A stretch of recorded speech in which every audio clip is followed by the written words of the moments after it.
जरा कल्पना कीजिए, एक ऐसा दृश्य जहाँ शिवालय के घंटे अपने आप बजने लगते हैं। बिना किसी हाथ के छुए दीपक की लौ अचानक जलने लगती है और एक ऐसी स्त्री जिसकी आंखों से आंसू नहीं बल्कि मुस्कान बहने लगती है।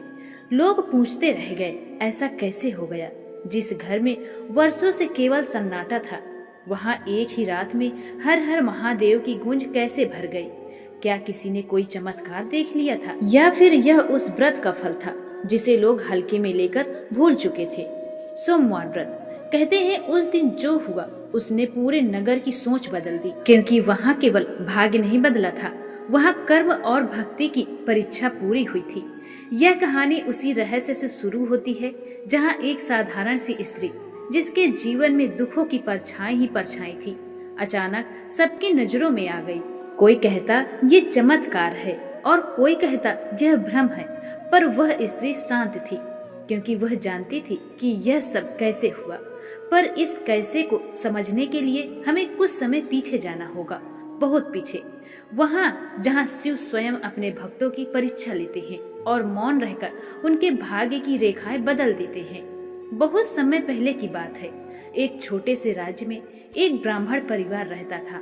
परिवार धर्मपरायण था, पर जीवन में सुख कम और संघर्ष अधिक था। उस घर की बहू अत्यंत सरल, शुद्ध मन वाली और शिव भक्ति में लीन रहने वाली थी। वह हर सुबह सूर्योदय से पहले उठकर घर के सारे काम निपटाती और फिर मन ही मन भगवान भोलेनाथ शिव शंकर को ध्यान करती रहती। परंतु उसका जीवन आसान नहीं था। वर्षों से वह संतान सुख से वंचित थी। समाज के ताने, रिश्तेदारों की बातें और भीतर का दर्द, सब कुछ वह सिर्फ चुपचाप सहती रहती थी। वह रोती नहीं थी, क्योंकि वह जानती थी कि जो शिव शंकर करते हैं वही सत्य है। एक दिन किसी वृद्ध साध्वी का उस गांव में आगमन हुआ। उसकी आंखों में अजीब सी शांति थी और चेहरे पर ऐसा तेज मानो वर्षों की तपस्या बोल रही हो। गांव की स्त्रियां उनके पास आशीर्वाद लेने पहुंची। वही ब्राह्मणी स्त्री भी गई। साध्वी ने उसे देखा, उसकी आंखों में छिपा दर्द पढ़ लिया और धीमी आवाज में कहा, पुत्री, तुम्हारे जीवन का दुख कर्मों का नहीं, परीक्षा का है। यदि तुम सच्चे मन से सोमवार व्रत करोगे तो महादेव स्वयं तुम्हारे जीवन की दिशा बदल देंगे। यह सुनकर स्त्री के मन में आशा की एक छोटी सी लौ जली। अगले सोमवार में उसने व्रत आरंभ किया। वह सूर्योदय के पहले उठती, स्नान कर स्वच्छ वस्त्र पहनती, शिवलिंग पर जल, बेलपत्र और अक्षत अर्पित करती। वह न तो दिखावे की भक्ति करती थी और न ही किसी से अपने व्रत का ढिंढोरा पीटती थी। उसका व्रत मौन, संयम और श्रद्धा से भरा हुआ था। दिन भर वह फलाहार करती, किसी से कटु वचन नहीं बोलती और मन में शिव नाम जपती रहती। शाम को वह घी का दीपक जलाकर शिव कथा सुना करती थी। पहला सोमवार बीता, दूसरा भी सोमवार बीता, पर जीवन में कोई बड़ा परिवर्तन नहीं दिखा। परिवार के लोग कहने लगे, इतनी मेहनत का क्या लाभ? पर वह स्त्री मुस्कुरा कर रह जाती। उसे परिणाम से अधिक विश्वास प्रिय था।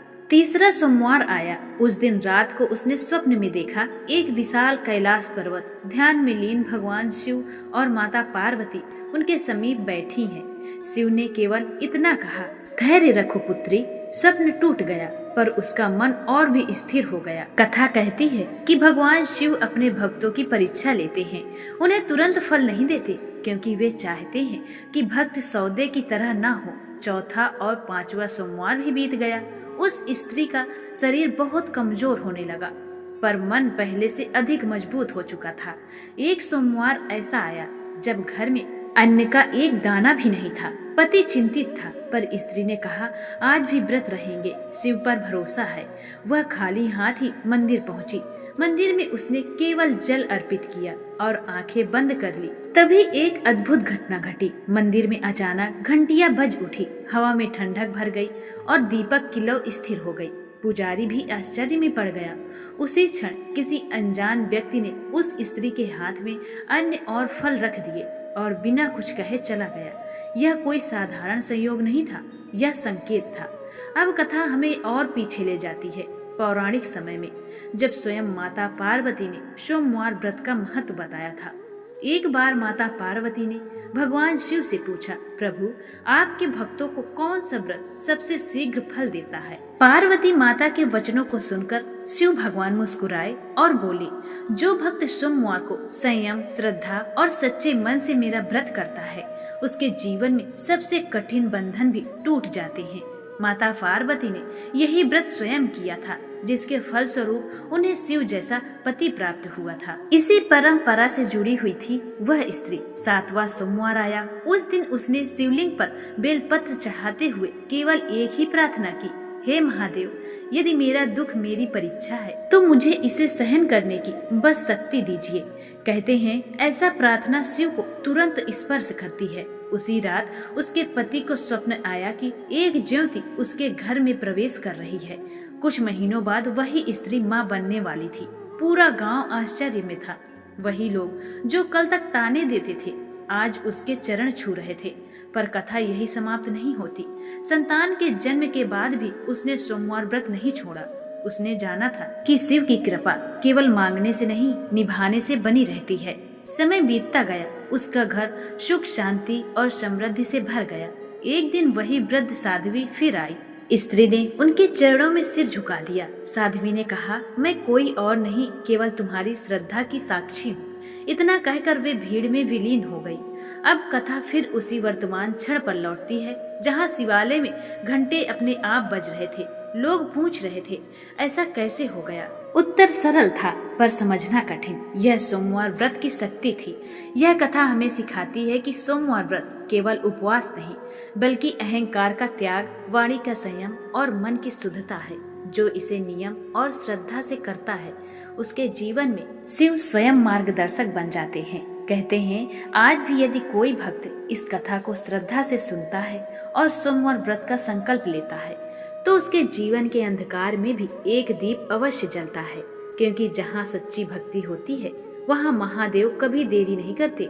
तो एक बार जाते जाते कमेंट बॉक्स में हर हर महादेव अवश्य लिखें। अगर चैनल में पहली बार आए हैं तो वीडियो को लाइक करके चैनल को सब्सक्राइब करना बिल्कुल ना भूलें और कमेंट में जय श्री शिवाय नमस्तुभ्यम या हर हर महादेव अवश्य लिखें। जय भोलेनाथ की।